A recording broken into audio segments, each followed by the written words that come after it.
Hi, it's Tomato Tim with Organic Oasis, Northern California. About 2 weeks ago, I took my tomato starts and started planting them in the ground, and I'm now in the process of putting trellises on them. These are the slicer tomatoes, which I'll show first, and the slicer tomatoes all get on this string trellis. So I'll show you how once I have the really simple trellis that you can see here, what I do in order to attach the string to the trellis is I take a zip tie and I take that's UV resistant, a 6-inch zip tie that's UV resistant, and two of these O-rings that again are UV resistant, specially treated to be UV resistant. And I go ahead and just attach this up here. So what I do is just take this zip tie, put the two O-rings here, and then tie the zip tie. I like to use two O-rings in case one breaks, it's a backup, and with two I don't have any problem with them ever breaking. I put this snug a little bit so it can move along this conduit so you can adjust it straight over the plants. Before I trellis this, put this on the string, what I do is I trim each tomato plant. And before trimming, I always take a alcohol prep pad and use the alcohol to clean off the clippers, because you can spread disease from one tomato plant to the other if you don't. So just wiping these off every time I switch to another plant. And then what I do is the slicer tomatoes that are on the string trellis get a different pruning method. I'll show the cherry tomatoes and also the determinate tomatoes, but these indeterminate slicer tomatoes have a special pruning method where you cut off. The thing I do first to get them ready to string trellises to cut off any leaves that have any kind of damage on them. So there's a lower leaf here that I'm going to cut off, which has a little bit of damage, not a lot. This is a little bit from white flies, so I may use some insecticide, some soapy water to go ahead and treat those. But for now, I'll cut that off. After cutting off any leaves with damage that I see, I then locate the suckers on the plant and cut those off. And so let me show you what a sucker is over here. Here's the leaf node. And right above this, before the main stem, is this sucker. So I want to cut off all of those. And so that's the first one I'm cutting off. And then right over here, there's another one, again, leaf node with the sucker coming out right at where that joins the main stem. So I'm going to clip that off. Again, one more as I'm going down the plant. Leaf node, the sucker shoot, cutting that off. Again, another one over here, leaf node, sucker.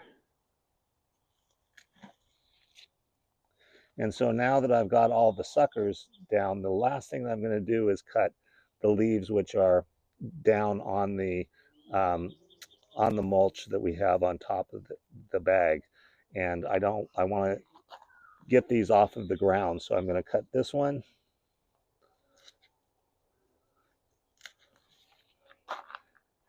And I'm going to cut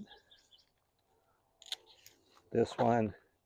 And finally, I'm going to cut this one. So now those are all off of the ground. If they were when they're touching the mulch, they can spread disease that way. So we want these up off of the ground. And then we want all of the suckers gone. So last one I want to cut off is this one down here. Next thing I'm going to do is get this plant on the string trellis. And so the first thing I do to get it on the trellis, very simply, I take this type of tomato hook. It's called the tomahawk. And what I do is take this, it's got string wound around it and a little hook on the device. And so I just put this through the two washers, the two UV resistant washers, and then I take this down, unwind it till it goes to the base of the plant. So now that it's down at the base of the plant, I'll need to go to the next step. Now what I do is I pull this tight down to the base of the plant, and take this tomato clip and put this around the string, which holds it tight on the string. And then what I do, but it's supposed to go around the tomato. So what I do is put it around the tomato stalk and then clip it. And now it's tightly attached to the string, and loosely it's holding the stem of the tomato plant. And now what I do is I put this through the tomato clip, take a staple, a garden staple, and put it through the tomato clip and slide it in at an angle so it stays down. So here I've got a cherry tomato plant, and here I've got a paste tomato that's determinate. And so I'll show you that I do some things differently with these. I do still trim these the same, start trimming these by cutting off any leaves that have marks on them or leaves that are down on the ground. So, and again, switching to a new tomato plant, the first thing I do is clean my clippers. Always remember to do that. So now these are clean. And now I'm going to go over here, and I don't see any that really have too many marks on them, but there are some that are down on the ground. So I'm going to cut this one because it's down on the ground. I've got another one down on the ground over here. So I'm going to cut that one. I also want to cut the first two suckers from the bottom up. The first two suckers I'm going to cut off, and then after that I'm going to let them continue to grow and not cut any more off, because that's where a lot of the fruit is for cherry tomatoes. So that's how you get maximum yield, by doing that. So again, here's another branch that's going down on the ground. So I'll cut that. This is a sucker, so that's the first sucker, the second sucker, and then I'm going to cut this because this is down toward the ground.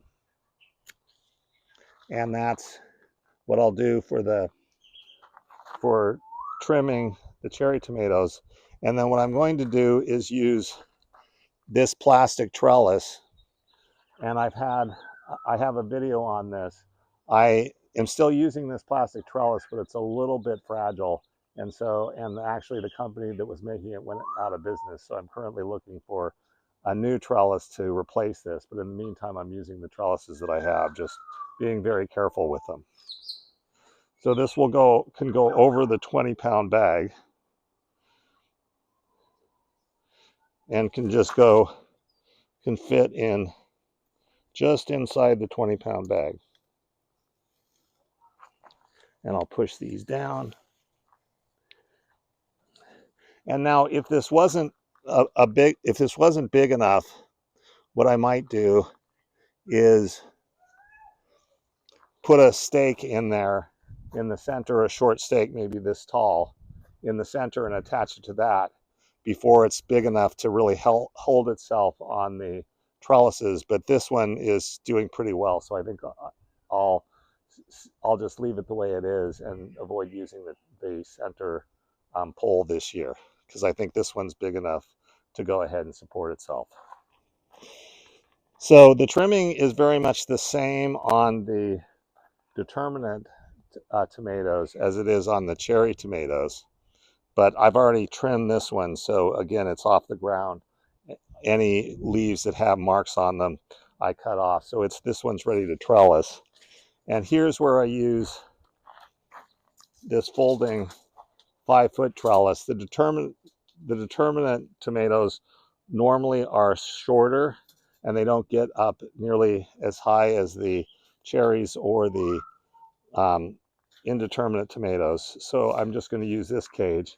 And again, it's just similar to what I did on the other cage, is get this down and have it just inside of the bag.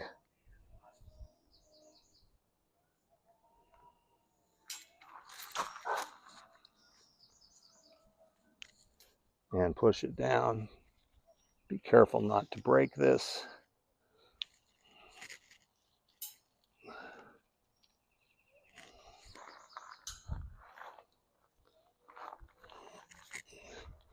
And again, if plant wasn't supporting itself, I could go ahead and get a center stake and use it and tie it to the center stake until it does. But this one's big enough now that it should be fine.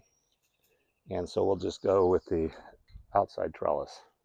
If you want more information on these tomato cages, I have a previous video that you can go to. It's right there. So that's a little bit about how I trellis my tomatoes and prune my tomatoes. So I can't wait to get some fruit on the vines. We've got plenty of blossoms, but we need to get some fruit on the vines, and I can't wait. I'm really excited about my crop this year. Happy growing.